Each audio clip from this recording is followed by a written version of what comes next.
Италид дөнгөж хичээл байжсэн чинь нэг Казахстан хүн партийн дээр ингээд өөр хүүхдэд хэлж байгаа байхгүй юу? Бид нар бол нь ингээд Европ шиг цэнхэрнүүдтэй шар устэй амар хөөрхөн байсан. Даанч Чингис хаан ирээд ингээд октодтой унтаад тэгээ бид нар ингээд Аз хүмүүс шиг болцсон юм аа. Цариматай болцсон юм аа гэд юм тоглоом маягаар хэлж байгаа байхгүй юу? Та нар Чингис хааныгаа юу гэж боддтой? Германууд гитлэгдээ дургу одоо муу юм хийсэн гэдгийг ингээд мэддэг штэ. Та нар яагаад ингээд тэрийгэ диктатор гэж боддгоо ингээд За сайн байцгаана уу миний channel тавтай морил. За өнөөдрийн бичлэгээрээ юу ярих вэ гингүүд гадаад хүмүүс тэр дундаа Европ хүмүүс Монголыг юу гэж боддیں۔ Тэг яг сурж амьдрахад тэгэхээр racist хүмүүс байдیں۔ Энэ global beauty стандарт яагаад ингэж шийдлэгдсэн? Тэг яг энэ дээр би яг юу гэж боддог вэ гэдэг тухайга өөрийнхөө үзэл бодлыг илэрхийлэх гээд энэ бичлэгийг хийж байна. Европ хүмүүстийг Монгол гэдэг хэлэнгүүд ер нь ихэнх нь мэдхгүй. Ямар улсаа гэдгийг мэдхгүй. Тэгээд нэг юм урдаас агарын бөмбөлөг гэдэг тийм. Франц, Итали хэлэнд халуун агарын бөмбөлгийг Монгол Вера гэдэг юм шиг байгаа юм. Тэгээд тэрийг би ингээд бас ааштай нүг шүхэлж байнаагаас гаралтай юм болов. Тэгээд бид энэ Монголын нээлтийг ингээд хүлээн зөвшөөрөөд улсын нэрээр нэрлэлцсэн болов гэж бодсон. Гэхдээ үгүй юм бэлээ. Энэ зүгээр юм Франц яг ийм нэртэй хүмүүс байж таарсан. Тэгээд ийм тохиолдлоор Монголын нэртэй адилхан. Мууд эднэр ингээд Монголд очиж нисдэг юм агарын бөмбөлгөнд сууж үзмээр байна гэдэг юм. Манай тийм гадаад хүмүүс агарын бөмбөлгөнд суулгаж үзүүлдэг юм байдаг хэсэг бисаа мэдгүй. За тэнгууд одоо ерөнхийдөө л жоохон юм онцгүй талбар руу орох гэж байна. Би тэд ингээд ангийнхаа нэг Итали хүүхдийн гэрт нь очижсэн байхгүй юу? Бөөнөрийн найзуудаараа. Тэгээл тэдний гэрт нь очиод нөгөө ээжтэй Итали хэлээр танилцуулж байгаа байхгүй юу би тэдийг. Тэгээ энэ ингээд орос хүүхдээ энэ турк охин гэл тэгээл танилцуулснаа гинт над дээр ирээл үйлбэрийн бүтцэн өөр болоод явчихгүй юу? Арика гэдэг тэгээд Монголоос ирсэн ингээд салгаал хэлсэн. Тэгээд би Итали хэлгүүч гэсэн дэрэж ингээд ойлгоод байгаа байхгүй юу? Тэг гайхаад сүүлэн зүгээр сонирхоод чи намайг яагаад тэгсэн гээл асуусан чинь чамайг харин ингээд Монгол охин гэж хэлэх гэхээр Дауны синдромтой охин гэж хэлэх байгаа юм шиг болоод байна гэд Итали хэлэнд Монгол гэдэг чинь хараалын үг штэ гэж байгаа байхгүй юу? Амар муухай. Тэг ингээд яагаад гэд нөгөө хүүхдэн ч гэсэн өөрөө ерөөсөө тийм муу юм санаагүй. Тэг ингээд би яагаад гэдгийг мэдэхгүй байна. Хайгаад тэгэнгүүт нөгөө юм Дауны синдромтой хүмүүс чинь нэг юм жижигнүүд мэдтэй болсон байдаг штэ. Тэрийг ингэж юу янгуудаа Монголтай адилхан гээд Монгол гээд нэр бүр юм Монголын тэнэгрэл гээд нэрлэлсэн байгаа байхгүй да. За одоо би юм төв хувьд Монголыг ямар хуутгаар Европ хүмүүст ойлгогдоод байна гэдэг тухай. 1779 онд Германы эмч байгаль судлаач энэ Йоганн Фредерик гэдэг хүн хүндрэлтнийг 5 арьс үндэстэнд ер нь хуваасан байгаа юм. Кавказын буюу цагаан хүмүүс, Монголын буюу шар хүмүүс, Малайын буюу бор хүмүүс, Этиопийн хар хүмүүс, Американ гэдэг улаан хүмүүс. За тэгээ ерөнхийдөө бол монголчуудыг одоо энэ Азиудыг ер нь шар хүмүүс гэдэг байгаа шүү дээ. Тэрийг Mongolian гэж нэрлэлсэн байгаа байхгүй юу? За тэгээд энэ эрдэмтэн өөрөө Caucasian гэдэг нэрийг европчууд өөрсдөө зориулж сонгосон. Тэгээд тэр үедээ Caucasian уулнаас олдсон гавлын яс ингээд дэлхийн хамгийн зөв бүтцтэй үзэсгэлэнтэй гавлын яс гэж үзснээс зориулсан. Тэнгүүд яг өөрийнхөө бүтээлдээр европуудыг хамгийн үзэсгэлэнтэй юм зөв юу хүмүүс. Тэгээд араас нь ингээд ангилсан байгаа байхгүй нөгөө үлдсэн 4 ethnicity group 1866 онд одоо Английн эмч эрүүл мэндийн салбарт одоо нэг ийм бүтээл гаргасан юм байна. Тэр нь гоё нэртэй. Observations on Ethnic Classification of Idiots гэж аахгүй. За тэндээ болохоор Дауны синдромыг тодорхойлохдоо Mongolian idiocy буюу Монголын тэнэгрэл гэж. Тэгээд энэс гаралтайгаар ерөнхийдөө Монгол гэдэг үгийг хараалын үгээр ашигладаг болсон. Тэгээд 1965 онд Монгол улсын хүн төлөөлөгчийн хүсэлтийн дагуу энэ үгийг одоо яг юм хараалын үгээр ашиглах нь болиулаад тэгээд Дауны синдромыг ч гэсэн Даун синдром гэдэг үгээр сольсон. Тэгтэл энэ хүртэлх ингээд 40-50 жилийн хугацаанд энэ үг байсарилсан. Тэгээд хэлэнд нь хүртэл одоо юм хараалын үгээр ашиглагддаг болсон байгаа юм. Тэр нь аюул сонирхолтой. Одоо ингээд би тэдэг Европ хүмүүс ч юм уу дэлхийд даяараа ерөнхийдөө нэг юм цагаан хүмүүсийг хамгийн гоё хүмүүс. За тэгэл араас нь нөгөө ямар үндэстнүүдэд ингэж ороод тэгээ одоо энэ хар хүмүүс ч юм уу Аз хүмүүс нэг тийм гоё биш. За нэг юм түгээмэл юм ойлголт байгаад байгаа байхгүй юу? Одоо нэг би судалгаагаар баталж өгчихэд 2009-оос 2014 оны хооронд яг юм Dating app дээр хийжсэн судалгааг танилцуулъя. Энэ болохоор яг ямар арьс үндэстний хүмүүс хамгийн хөөрхөн бэ гэж үзэгдээд байна гэдэг одоо юм дэлхийд даяар хэдэн сая хэрэглэгчтэй платформ дээр хийсэн судалгаа. Тэгм хамгийн ихэнд ажиглагдсан юм нь мэдээж яг өөрийнхөө арьсны хүмүүсийг тухайн арьсны хүмүүс өөрсдөө арьс үндэстний хүмүүсийг илүү үздэг. Одоо хар хүмүүсийг илүү сонирхдаг, цагаан хүмүүсийг илүү сонирхдаг. Энэ бол мэдээж үнэн.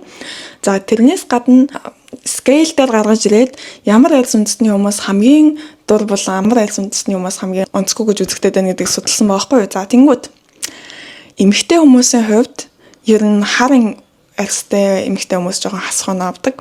Эрэгтэй хүмүүсийн хувьд Аз тэгээд хар арьстай эрчүүд юм хасхуун авдаг байгаа байхгүй юу?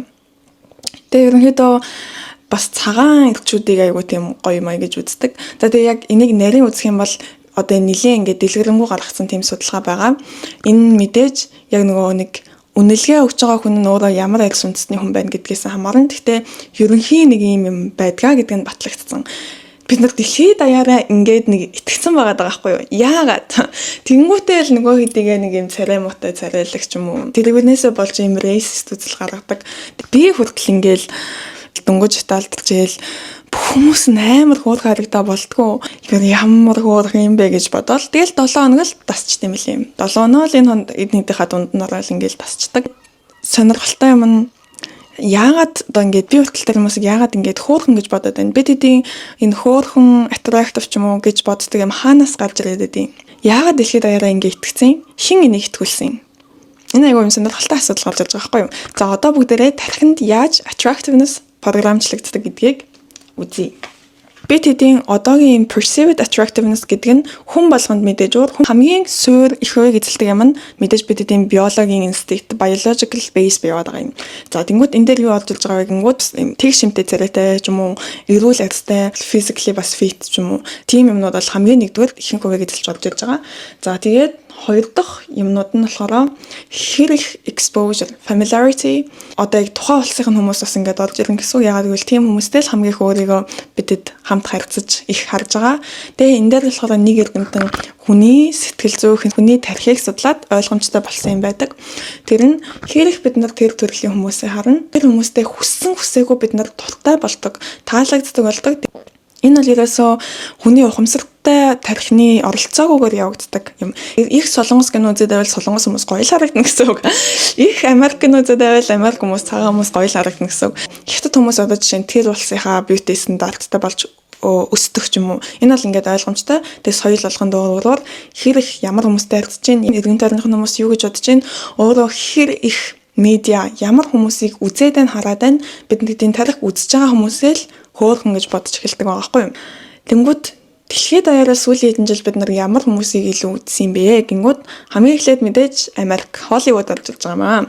Дэлхийн фильм индустрид хамгийн их 68% нийлүүлдэг газар бол Холливуд, 13% энэтхэг, 9% Хятад, 6% Европ, 4% Солонгос, Япон нийлүүлдэг байна.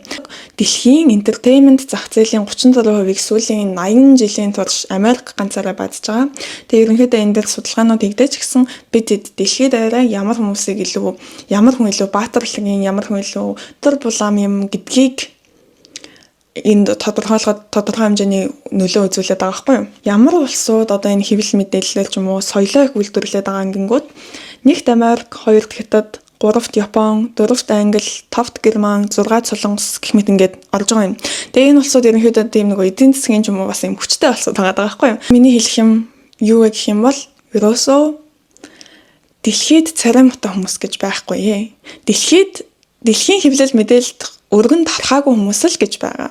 Бид хэдэ юу харан үзэн тэрэндээ дуртай болоод байдаг юм бол ямар медиа хамгийн инфлюенс хийгээд байгаа юм. За тэнгууд одоо ингээд би юу гэж бодох аюул дуртай вэ гэх юм бол хэрвээ Монгол одоо юм 13 дугаар зууны үеийнх шиг одоо тийм юм хүчрхэг бүх индустрид лид хийжсэн тийм улс байсан бол медиа индустрид ч гэсэн нөлөөтэй байсан бол Европ хүмүүс жижигхэн нүдтэй болох гээд мис засал хийлгэх байсан уу?